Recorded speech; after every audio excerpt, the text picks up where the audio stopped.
João, capítulo 8, nós vamos ler a palavra de Deus. Jesus, porém, foi para o Monte das Oliveiras. E ao amanhecer, ele apareceu novamente no templo, onde todo o povo se reuniu ao redor, e ele se assentou para ensiná-los. Os mestres da lei, os fariseus, trouxeram-lhe uma mulher surpreendida, uma mulher que foi surpreendida em adultério. Fizeram-na ficar de pé diante de todos e disseram a Jesus: Mestre, essa mulher foi surpreendida em ato de adultério. Na lei, Moisés nos ordena apedrejar tais mulheres. E o Senhor o que diz? Eles estavam usando esta pergunta como armadilha, a fim de ter uma base para acusá-lo. Mas Jesus inclinou-se e começou a escrever no chão com o dedo. Visto que continuavam a interrogá-lo, ele se levantou e lhe disse: Se algum de vocês estiver sem pecado, seja o primeiro a atirar pedra nela. Inclinou-se novamente e continuou a escrever no chão. Os que ouviram foram saindo um de cada vez, começando pelos mais velhos. Jesus ficou só, com a mulher em pé diante dele. Então Jesus pôs-se em pé e perguntou-lhe: Mulher, onde estão eles? Ninguém condenou você? Ninguém, Senhor, disse ela. Declarou Jesus: Eu também não a condeno, agora vá e abandone sua vida de pecados. Senhor, ilumina o nosso coração nesse momento, como já tem falado antes, fala-nos de novo agora e fala também ao coração de todos os irmãos, aonde esse áudio, esse vídeo está chegando, que eles sejam abençoados por Ti, e que a palavra que nunca volta vazia possa mais uma vez fazer morada em nosso coração. Grato, Senhor, estou por este momento, em nome de Jesus. Amém. Queridos, esta manhã eu quero compartilhar com vocês sobre ter um encontro com Jesus. É óbvio que se a gente for olhar os encontros que as pessoas tiveram com Jesus ao longo da Bíblia, vários foram os encontros, vários foram os momentos, vários foram as atitudes e ações que foram tomadas nos encontros que as pessoas tiveram com Jesus. Por exemplo, no João capítulo 3, tem o encontro de Jesus com Nicodemos. Outros encontros, Jesus na cruz do Calvário com os dois ladrões, um que foi restaurado e salvo e o outro que não conseguiu a restauração. Vários foram os encontros com Jesus. Mas hoje, de maneira muito especial, até porque ontem estive lá em Guaratiba com as meninas, e elas têm um quadro na parede, e eu olhando aquele quadro, eu me lembro que esse texto, para mim, é um dos mais bonitos, está entre os 10 mais bonitos da palavra de Deus, que quando leio eu me emociono, eu fico olhando essa característica desse texto, e este encontro com Jesus traz algumas características, algumas singularidades que eu quero compartilhar nesse momento com você. Primeira característica nesse encontro com Jesus é que Jesus está ensinando o povo. No verso 2, deixa a sua Bíblia aberta. Em João 8, verso 2, diz que ao amanhecer, Jesus aparece lá no templo, onde o povo se reuniu ao redor dele e ele assentou para ensinar. Jesus gostava de ensinar as pessoas, Jesus gosta de ensinar as pessoas. E seus ensinos são tão marcantes e tão importantes que até os dias de hoje a gente está falando sobre ele, estudando sobre a vida dele. Não foi uma vida à toa, uma vida sem estratégia. Aliás, Jesus era estratégico em suas ações. Todas elas eram sempre movidas de ensino, de aprendizado. E Jesus gostava de fazer isso. Jesus, no texto de Mateus capítulo 5, 6 e 7, Jesus está ensinando o povo lá no monte, o que fazer, o que não fazer, como proceder, como é agora a nova aliança, quais são os ensinos da nova aliança. Então Jesus, quando se encontra com o povo, é para ensinar. Hoje Jesus está nos ensinando. A gente está com a Bíblia aberta, lendo aquilo que ele, há pelo menos 2000 anos atrás, falou com seus discípulos, falou com a multidão, falou com o povo, e a gente hoje está bebendo deste ensino. A verdade é que todas as pessoas que se encontram com Jesus, têm encontros com Jesus, sempre saem desses encontros impactados por conta do seu ensino. Toda vez que a Cristolândia se reúne para o discipulado, toda vez que vocês se reúnem a palavra do Senhor para ler, não tem como sair igual. A palavra sempre fala conosco, amém? Ela sempre fala com a gente, sempre mexe com a gente, porque a palavra não pode falar com o outro, ela tem que falar primeiro comigo, ela tem que falar o meu coração, ela tem que marcar a minha vida, olhar para mim e falar assim, o que eu tenho que mudar?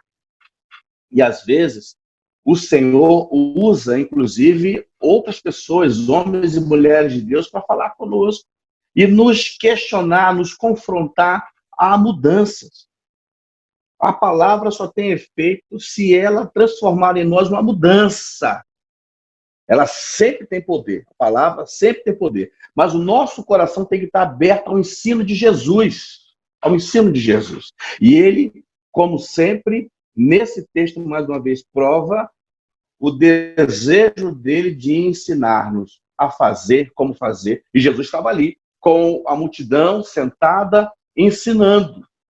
E neste momento que Jesus está ali ensinando, o segundo ponto dessa mensagem, o encontro com Jesus leva-nos à justiça. A partir do verso 3, Jesus está lá ensinando. De repente, os mestres da lei e os fariseus vão trazer uma mulher que foi surpreendida no ato de adultério. Foi pega em flagrante. Abordaram aquele espaço onde estava aquela mulher e pegaram aquela mulher e trouxeram aquela mulher atrás de Jesus. Então, Jesus está ali ensinando o povo e quando chega aquela multidão, eu imagino já zoada, as pessoas já, aquele alvoroço, aquela confusão, e aí alguém está trazendo uma mulher. E com certeza o judeu não trouxe aquela mulher assim pelo braço, assim, vem cá, querida, a gente vai ali dar um passo. Não, foi na brutalidade, foi na violência, foi pelos cabelos, puxava aquela mulher pelos cabelos. Certamente no caminho onde pegaram a mulher e levaram a mulher até Jesus, ela foi cuspida, foi xingada, foi violentada, a mulher foi tudo ali e passou por uma grande ação de humilhação, foi humilhada. Eu queria olhar para esse texto e com você a gente aprendeu alguma coisa. Queria que entendesse o seguinte: a lei dos homens, que é falha, que é imperfeita, a primeira pergunta que eu faço é: cadê o homem nessa história? Porque se ela foi pega em adultério, a não ser que ela esteja namorando uma outra menina, que não é o caso aqui, cadê o homem nessa história? Em Deuteronômio 22, Deuteronômio 22 diz assim: se um homem for surpreendido deitado com a mulher de outro, os dois terão que morrer, a mulher e o homem com quem se deitou. A lei, não é a lei? Eles trouxeram até Jesus essa mulher. Mestre, essa mulher foi pega em ato de adultério.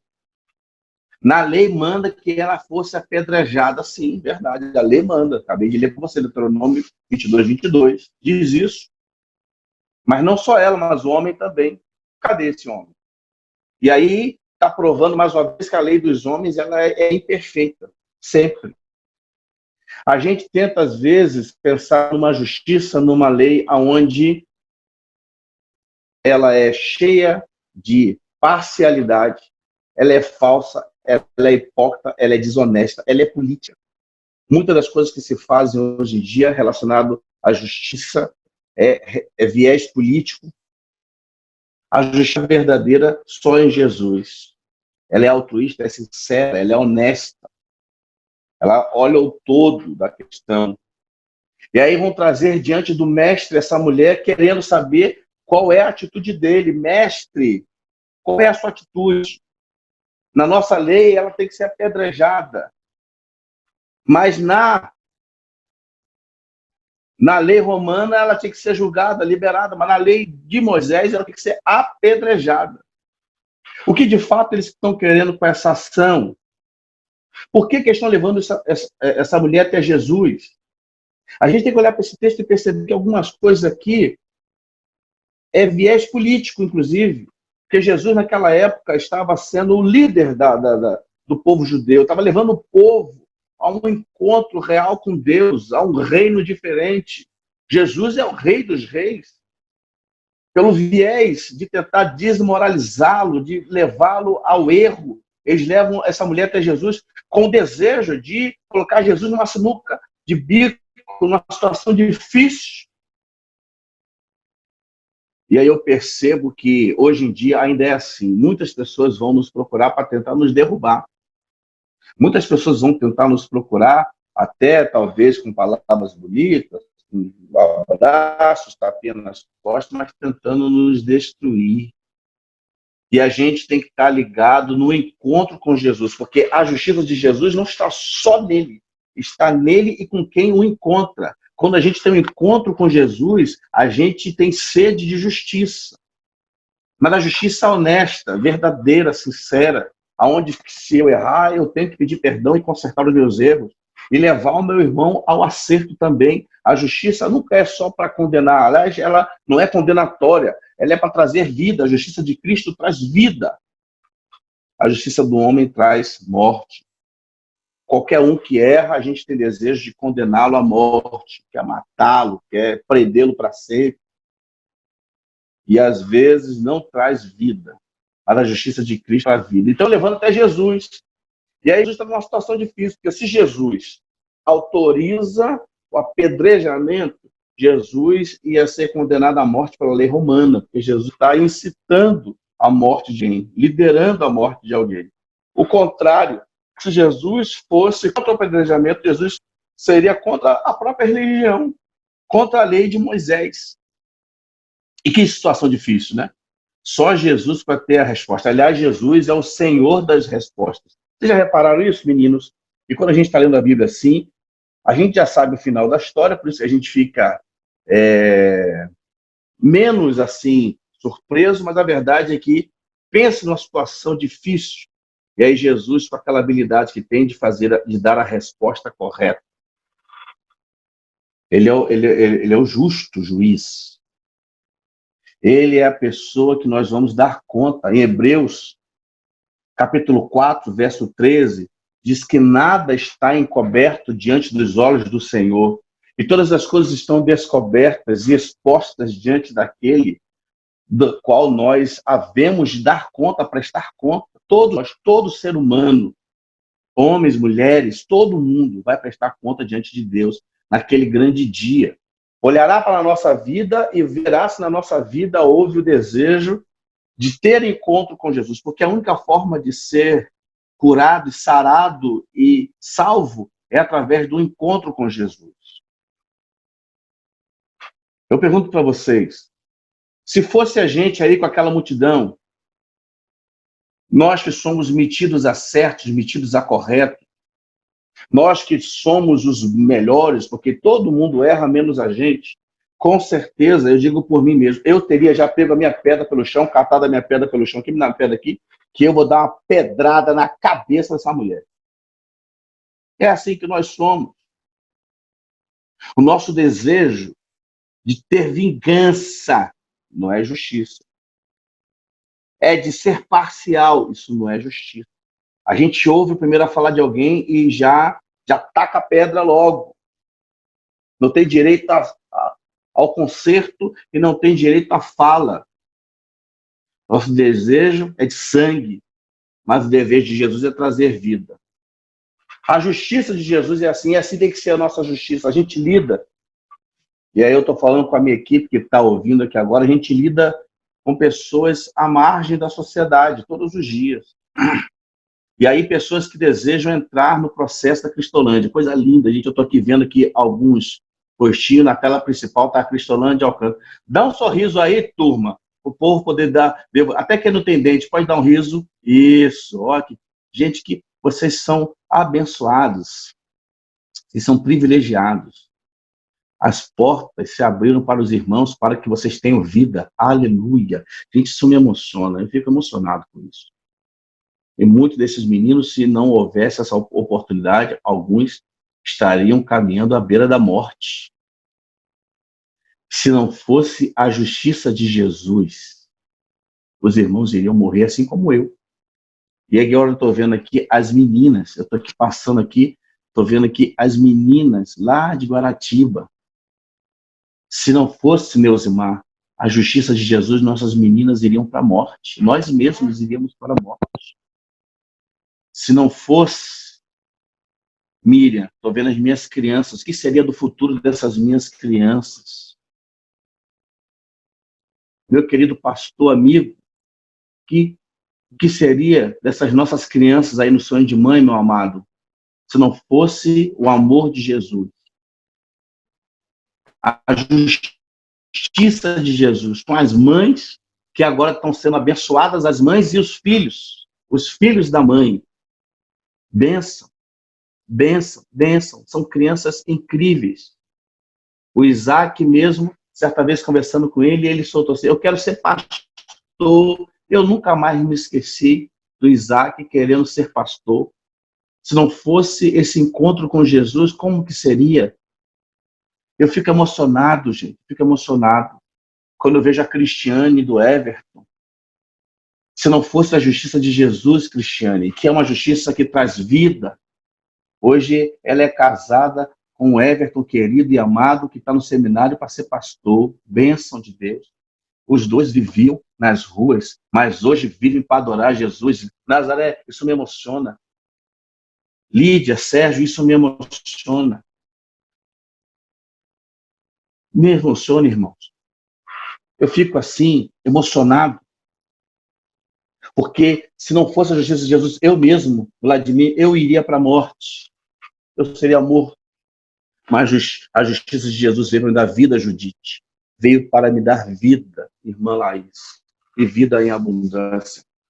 Se fosse pela justiça dos homens, a maioria dos meus meninos e meninas e as crianças já seriam mortos, apedrejados, presos nas cadeias, não teriam mais a segunda chance de vida. Mas Jesus veio para trazer vida. É isso que ele faz com essa mulher. Essa mulher que chegou na frente dele toda suja, machucada. Essa mulher chegou praticamente destruída. E Jesus está ali.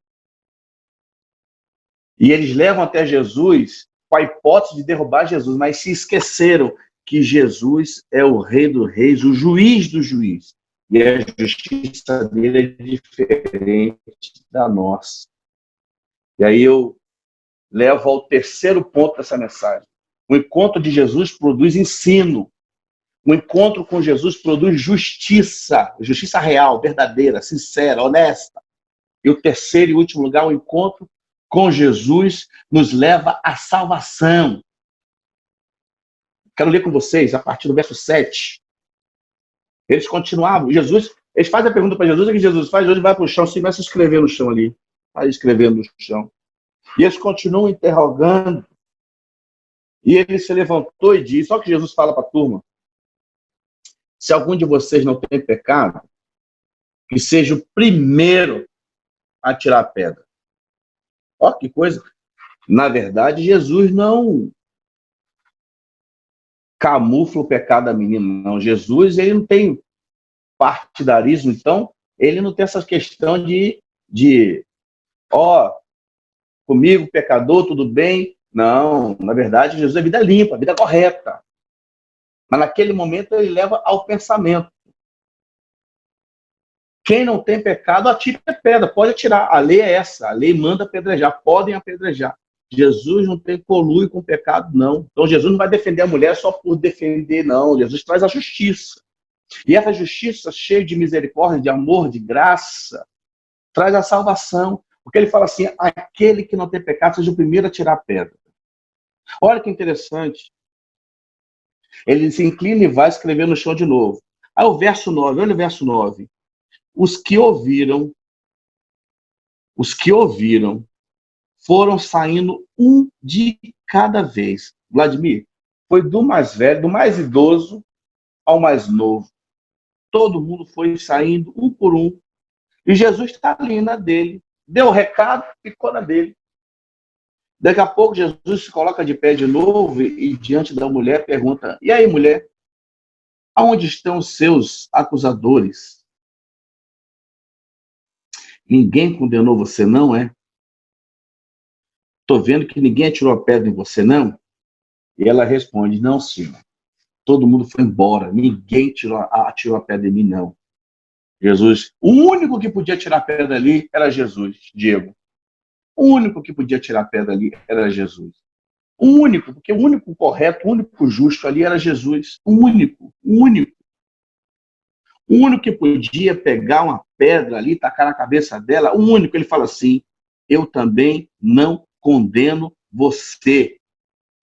Eu não condeno você.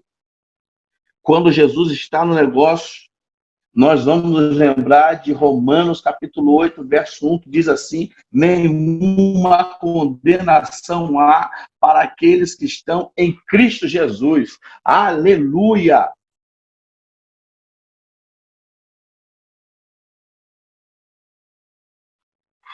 Romanos 3, 23 diz que todos pecaram. Todas as pessoas pecaram. Eu e você, nós pecamos. E separados nós estamos da glória de Deus. Estávamos, né? Porque Jesus veio para trazer a aliança com Deus de volta. E aí, o julgamento dele é sempre feito com amor e misericórdia. João 3,17 diz que ele não veio para condenar o mundo, mas ele veio para que o mundo fosse salvo por ele, pelo Jesus.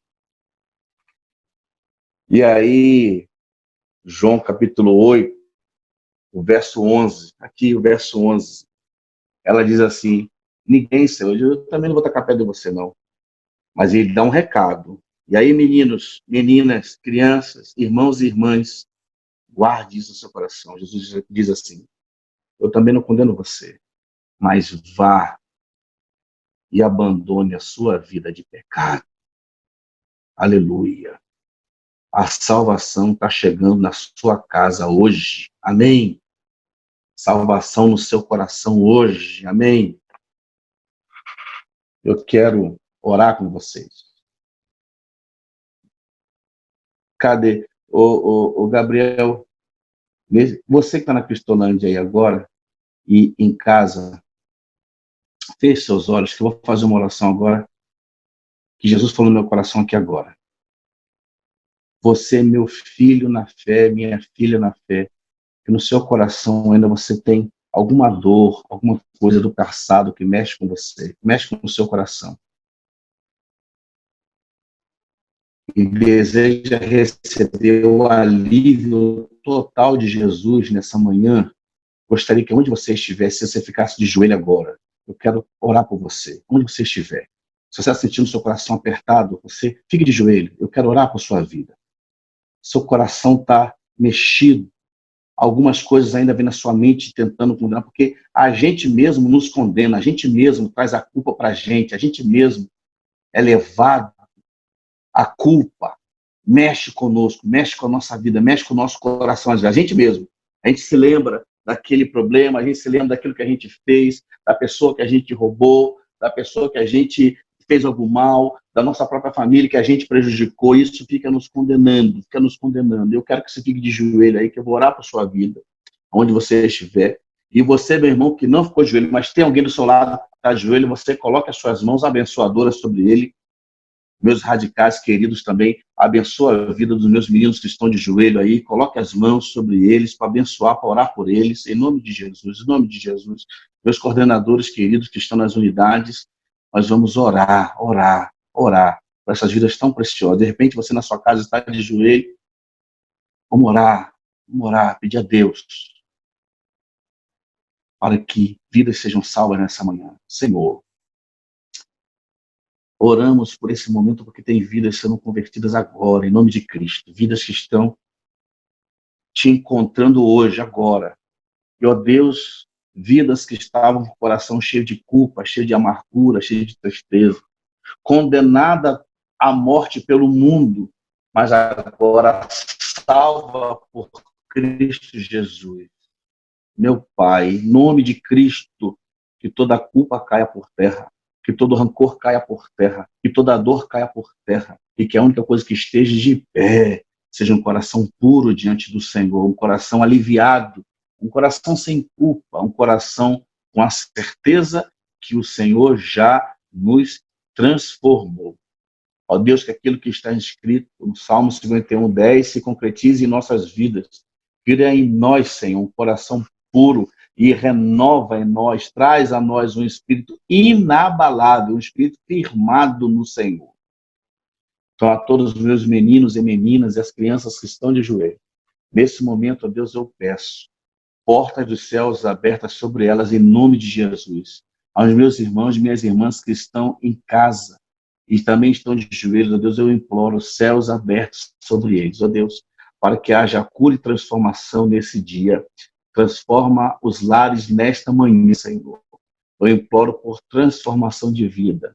E sairemos agora desse momento de oração, transformados pelo Senhor e para a glória do teu nome. Ó Deus, assim eu oro com fé, grato ao Senhor pela transformação das vidas nesse momento. Em nome de Jesus. Amém.